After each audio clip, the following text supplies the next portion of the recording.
Kannur കൊട്ടിയൂരിൽ ambulance ഗതാഗത കുരുക്കിൽപ്പെട്ടതോടെ 3.5 വയസ്സുകാരന് ദാരുണാന്ത്യം. കൊട്ടിയൂർ അമ്പായത്തോട്ടിലെ പ്രജുലാണ് മരിച്ചത്. ഗതാഗത കുരുക്കിനെ തുടർന്ന് 50 മിനിറ്റോളം വൈകിയെന്ന് ആംബുലൻസ് ഡ്രൈവർ 24 പറഞ്ഞു. ഞങ്ങൾക്കൊരു 11:05 ആ സമയത്താണ് ഞങ്ങൾക്ക് കോള് വരുന്നത്. അപ്പൊ ഈ കോള് വരുന്ന സമയത്ത് ഓൾറെഡി ബ്ലോക്ക് ആണ്. അപ്പോൾ കോള് വന്ന് അമ്പായത്തോട് നിന്നാണെന്ന് പറഞ്ഞ് ഞങ്ങൾ അവിടുന്ന് ഇറങ്ങി കഴിഞ്ഞിട്ട് മാക്സിമം ബ്ലോക്കിലെ കൂടി എല്ലാം എങ്ങനെയൊക്കെ പോകാൻ പറ്റും അങ്ങനെയൊക്കെ പോയി ഞങ്ങള് ഏകദേശം എന്താ പറയാ കണ്ടപ്പുറം എന്ന് പറഞ്ഞ സ്ഥലം വരെ പോലീസുകാരടക്കം വണ്ടി സൈഡാക്കി തന്നു. അത് കഴിഞ്ഞിട്ട് ബസ് ആയതുകൊണ്ട് അങ്ങോട്ട് പോകാൻ പറ്റുന്നില്ല. നമുക്ക് അങ്ങോട്ടൊരു 7 കിലോമീറ്ററേ ഉള്ളൂ. ഈ 7 കിലോമീറ്റർ സ്വാഭാവികമായിട്ട് ഞങ്ങൾക്കൊരു ഈ 6 7 അല്ലെങ്കിൽ ഒരു ചുരുങ്ങിയത് 10 മിനിറ്റ് കൊണ്ട് ഞങ്ങൾ എത്തും എങ്ങനെ പോയാലും. അപ്പോ അന്ന് വെച്ചാൽ 11:05 അവിടെ നിന്ന് വെച്ചിട്ട് ഞങ്ങൾ ആ സ്പോട്ടിലെത്തുമ്പോൾ 11:55 അടുത്തായി. അപ്പൊ അത്രയും സമയം ഡിലേ ആണ്. അപ്പൊ ഈ ടൂറിസ്റ്റ് ബസ് ആയതുകൊണ്ട് വെച്ചാൽ ഒരു വണ്ടി അങ്ങോട്ടും ഇങ്ങോട്ടും റോഡിൽ നിന്ന് പുറത്തിറക്കൂല ഇവര് താഴ്ന്ന പ്രദേശത്ത്. പോരാത്തതെന്ന് വെച്ചാൽ ഇത് 2 സൈഡും ഈ കേബിളിന്റെ കുഴിയും കുഴിച്ചു ഒരു മാസം മുന്നേ. അരുൺ പൂപ്പറമ്പയുണ്ട് കണ്ണൂരിൽ നിന്ന് വിശദാംശങ്ങളുമായി. അരുൺ, ഈ വളരെ ദാരുണമായ സംഭവമാണ് കണ്ണൂരിൽ നിന്ന് വരുന്ന ഈ വാർത്ത. ഒപ്പം ഒരുപാട് ആളുകൾ ഈ കൊട്ടിയൂരിലെ ഗതാഗത കുരുക്കിനെ പറ്റി പരാതി പറയുന്നുണ്ട്. കൊട്ടിയൂർ മാത്രമല്ല, പാൽച്ചുരത്തിലെ ഗതാഗത പ്രശ്നങ്ങളും ഈ ഘട്ടത്തിൽ ചർച്ചയാവുകയാണ്. ഈ കുട്ടിയുടെ മരണം, ഈ വാർത്ത കൊണ്ടെങ്കിലും ഒരു ഇടപെടൽ ഇക്കാര്യത്തിൽ ഉണ്ടാവേണ്ടത് അനിവാര്യമാണ്.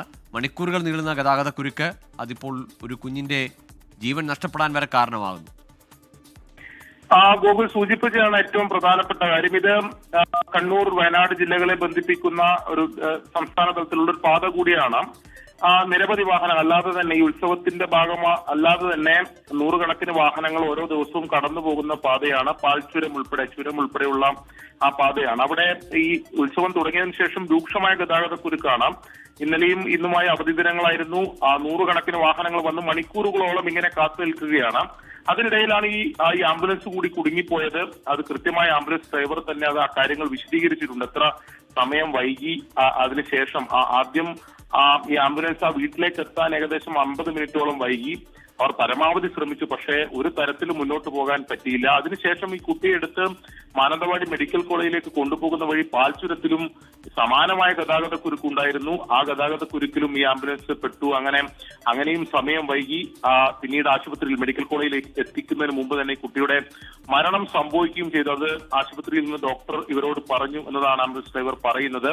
അത്ര ദാരുണമായ സംഭവമാണ്. ഇതിൽ വളരെ പ്രധാനപ്പെട്ടത് നമുക്കറിയാം, ആയിരങ്ങൾ പങ്കെടുക്കുന്ന ഉത്സവാഘോഷമാണ് കൊട്ടിയൂരിൽ.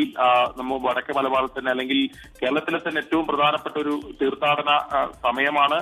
കൊട്ടിയൂരിൽ അത്തരത്തിൽ നൂറുകണക്കിന് വാഹനങ്ങൾ വരുന്നതാണ്. അപ്പോൾ മുൻകൂട്ടിയുള്ള ക്രമീകരണങ്ങൾ ഈ വാഹന ഗതാഗത കുരുക്ക് ഒഴിവാക്കുന്നതിന് വേണ്ടി എല്ലാ വർഷവും സമാനമായിട്ടുള്ള പ്രശ്നങ്ങളുണ്ട്. പക്ഷേ ഈ തവണ അല്പം കൂടി രൂക്ഷമായ ഗതാഗത കുരുക്കാണ് ഉണ്ടായിട്ടുള്ളത് എന്നാണ് പ്രദേശവാസികൾ പറയുന്നത്. നിരന്തരമായ പരാതികൾ കഴിഞ്ഞ ദിവസങ്ങളിലെല്ലാം അവിടെ പലതരത്തിൽ ആൾക്കാർ യാത്ര ചെയ്യുന്നവർ കുടുങ്ങിപ്പോയതുമായി ബന്ധപ്പെട്ടുള്ള പരാതികൾ ഉയർന്നു വന്നിരുന്നു. പലരും സമൂഹ മാധ്യമങ്ങളിൽ അത് വീഡിയോ ചെയ്തൊക്കെ അത് പ്രചരിപ്പിക്കുകയൊക്കെ ചെയ്തിരുന്നു.